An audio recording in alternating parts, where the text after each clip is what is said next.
Before I do start this video, make sure to use my TCG player affiliate down below if you're looking for any of these singles that I talk about today. Also, this channel is sponsored by Arcane Fortress. If you're looking for the best deck boxes around, make sure to use my link down below in the description to check them out. One other way you can support the channel is by becoming a patron. There are some great benefits of being a patron to the channel, such as giveaways, deck advice, and more when you do join.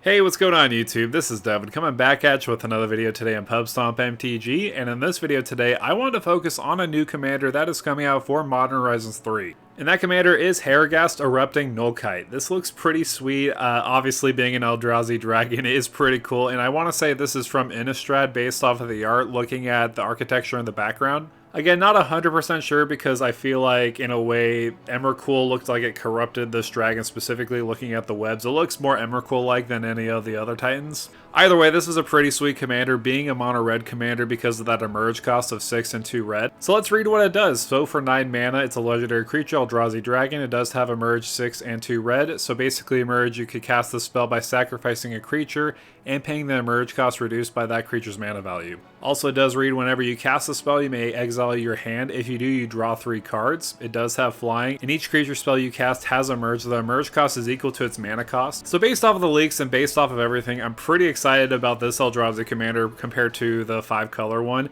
This one looks pretty sweet as far as reducing the mana cost of a lot of your things, all by sacrificing creatures, and it's based off of the mana value. So for example, if you do have Herigast on the battlefield and you have like a 10 mana value creature on the battlefield, you could easily sacrifice that creature to put a Ulog on the battlefield for free. So for me, that is pretty enticing. I'm excited to brew around this commander, and let's get it started.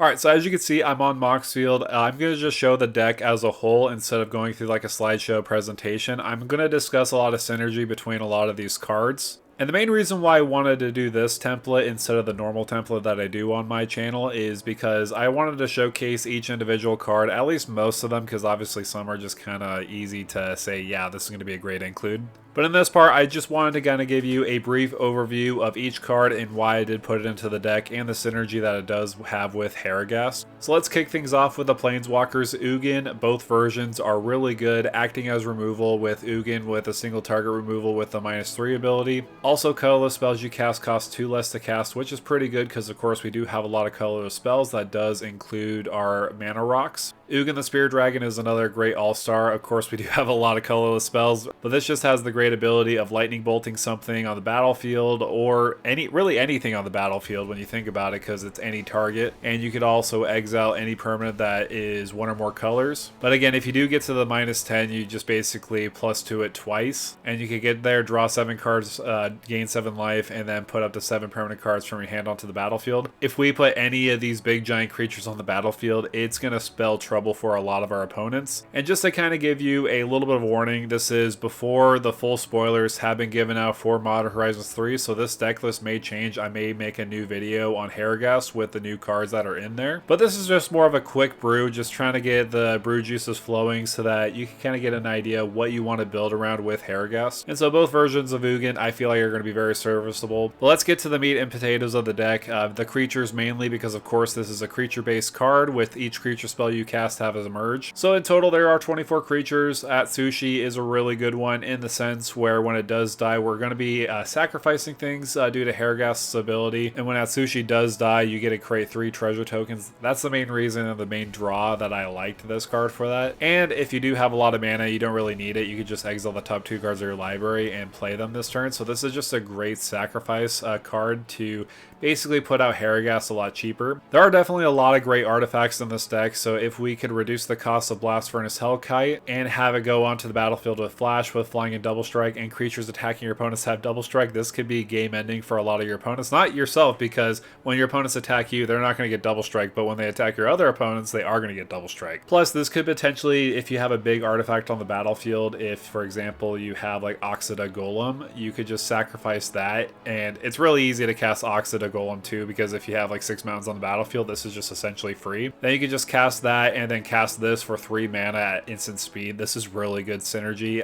A lot of these cards that you will see, for example, Oxida Golem, the Blast Furnace Hellkite in a way is a mana reduced card. It's 9 total mana, but it could potentially just cost 2 red mana, so that is very good in that aspect, where we could just cast bigger stuff if we just want to get rid of the Blast Furnace Hellkite. Blightsteel Colossus, this could potentially just be another free card that we could take advantage of. I did add some selections to basically win the game if we needed to. So for example, if we sacrifice If That Betrays for a Blightsteel Colossus, we could put it onto the battlefield and we have some way to give it haste, or if we just want to say, hey, let's just cast Chandra's Ignition with the Blightsteel Colossus, we'll basically give our opponents 11 infect damage and win the game there. I did also make sure to have Lightning Greaves in the deck. We really want to protect our commander and whatever usually will come out, and give them haste potentially, because there's a lot of good attack triggers with a lot of these cards. And of course, Blightsteel Colossus is no exception. It's a good game-winning option, and we could potentially reduce it just to 0 mana depending on what kind of creature we do have on the battlefield. Cavern Horde Dragon is also another excellent choice, very similar to Blast Furnace Hellkite, where they're actually the same exact mana cost, but they can be reduced depending on a certain condition. With Cavern Horde Dragon, it's based off of the number of artifacts an opponent controls. So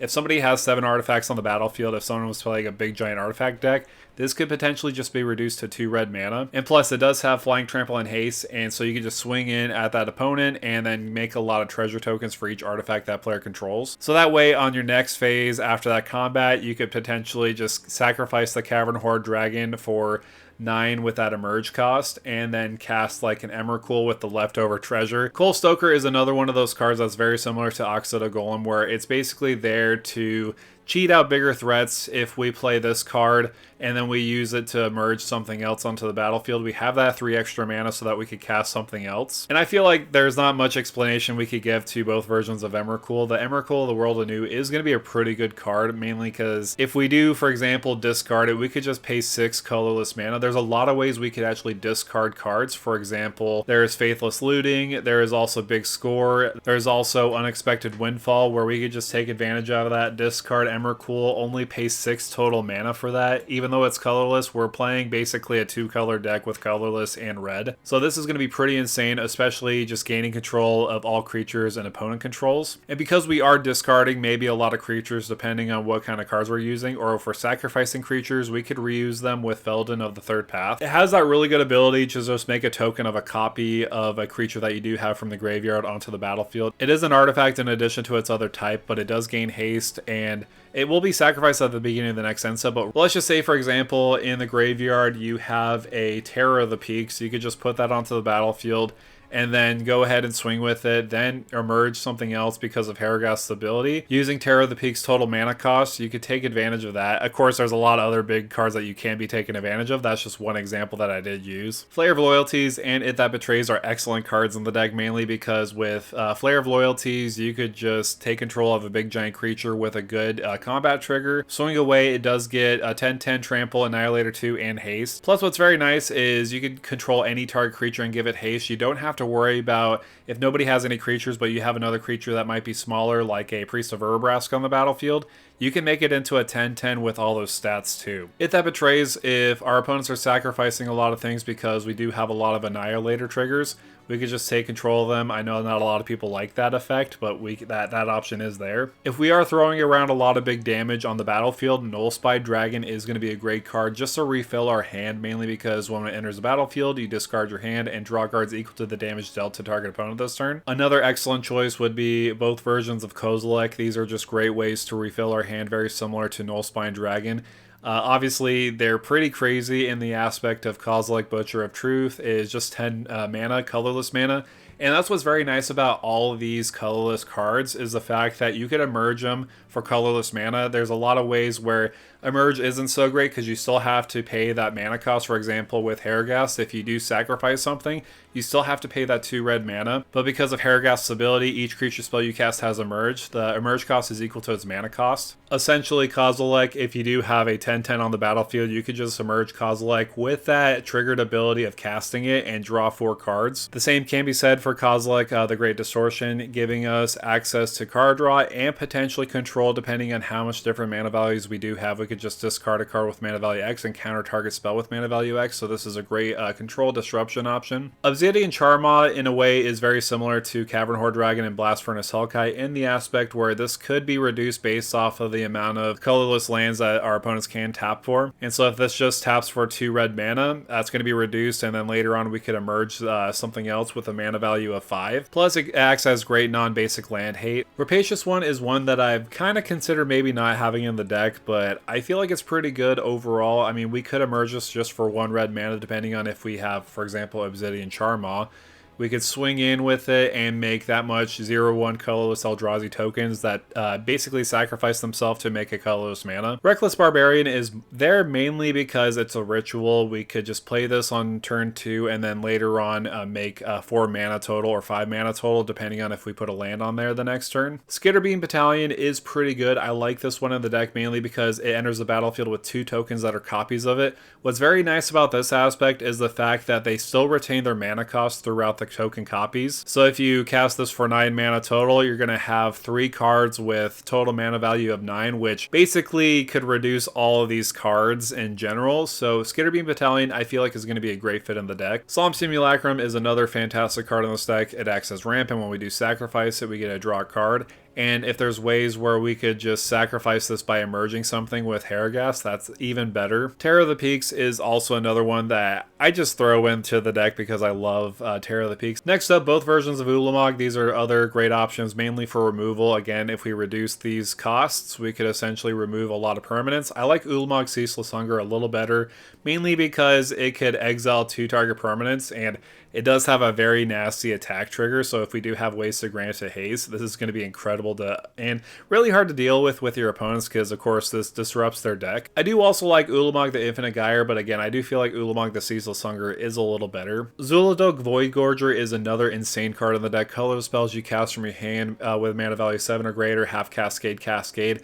This is going to be incredible because look at the amount of cards that we do have with 7 CMC or more. We could easily take advantage of that Cascade trigger. And of course, it's all dependent on the amount of colorless spells we do have, which we do have a plenty amount. But let's go down. Let's talk about the instant and sorceries. What kind of packages did I include? All this does is just a great board wipe. Sacrificing all colored permanents he or she controls. Each player will have to do that. Luckily for us, we have a lot of colorless creatures that we can play. Blasphemous Act is just a great board wipe, dealing 13 damage to each creature. Chandra's Ignition, I already mentioned it with Blightsteel Colossus, but because we do have a lot of big giant creatures on the battlefield, that most likely we're going to be dealing a lot of damage to each of our opponent's creatures and to their face as well. Other cards I did want to highlight is Heat Shimmer, Molten Duplication, and Twin Flame. These are going to be incredible in the deck, and there's a lot of reasons why I do want to bring this up. The biggest reason is the fact that if we do have a big creature on the battlefield that we don't necessarily want to sacrifice, we want to keep them alive, we could use Molten Duplication to make another target copy of it. And what's nice about that copy is the fact that they will retain their mana cost because it's just a copy of that creature. So if we make another token copy of Blast Furnace Hellkite, but we want to keep it for the double strike factor, we could swing in and then later on cast a big giant spell like an Emrakul, the Promise End. For that reduced cost, sacrificing that copy of the Blast Furnace Hellkite, for example. Jessica's Will is another great option. It acts as a great ritual for a lot of mana. Or we could just exile the top 3 cards of our library and play them this turn. And if we do have our commander out on the battlefield, we could choose both. Shatter Skull Smashing is a land or a removal spell. I do have a couple removal spells in the deck, like a Braid, Chaos Warp, Delayed Blast, Fireball. This is just a way to remove a lot of little creatures on the battlefield. And if we do cast this from exile, we could definitely blow up a lot of things on the battlefield. A Lightning Bolt is just a standard good spell to remove in the early game a lot of different creatures.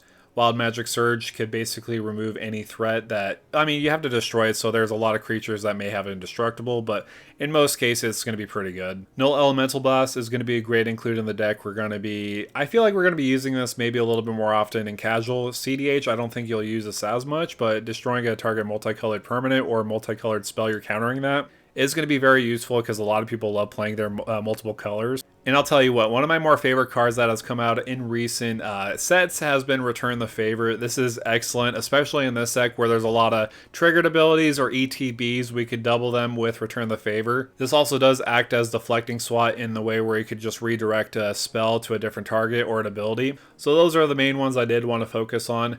Most of the artifacts are basically ramp or in some way clones. For example, Curse Mirror is just a clone option. I do like a lot of these. Forsaken Monument, we do have a lot of colorless cards in our deck that we could tap for extra. Another card I do want to point out is Liquid Metal Torque. This is going to be really good because, of course, we do have some artifact hate in our deck, and target non-land permanent becomes an artifact in addition to their other types until end of turn. So if somebody has a Gaia's Cradle on the battlefield, we can make it into an artifact and then blow it up with an Abrade. The same could be said for a big, giant, scary threat that you want to remove onto the battlefield. You could just make that into an artifact in addition to its other types and then just destroy it. Winter Moon is going to be another one that could be a little salt-inducing, not going to lie. Maybe a lot of opponents may groan with this, but if they're playing multicolored decks, that's their own fault. Of course, with us, we only have monocolored. Technically 2 colors if you're playing colorless and red, but in the aspect of this, it's going to be a benefit for us more than it's going to be a benefit for our opponents if they're playing more than one color. Same could be said for Blood Moon. I do think this is going to be a good card for our opponents to slow down while we could take advantage of our game plan. Spiteful Banditry is a great board wipe. It basically will give us treasure whenever opponents' creatures die. The sad side, though, is the fact that it's going to be only triggering once each turn. I wish there was another way that we could abuse that, but that's what we have, and I feel like it could be decent in the long term. But I do have a lot of the Eldrazi lands, like Eldrazi Temple. I have Ugin, Shrine of the Forsaken Gods, the new Ugin's Labyrinth, and Sanctum of Ugin. These are just ways where we could just add a little extra mana for our colorless Eldrazi spells. War Room is not going to really affect us too much. We're only going to be paying 1 life each time because it's in a color identity of red.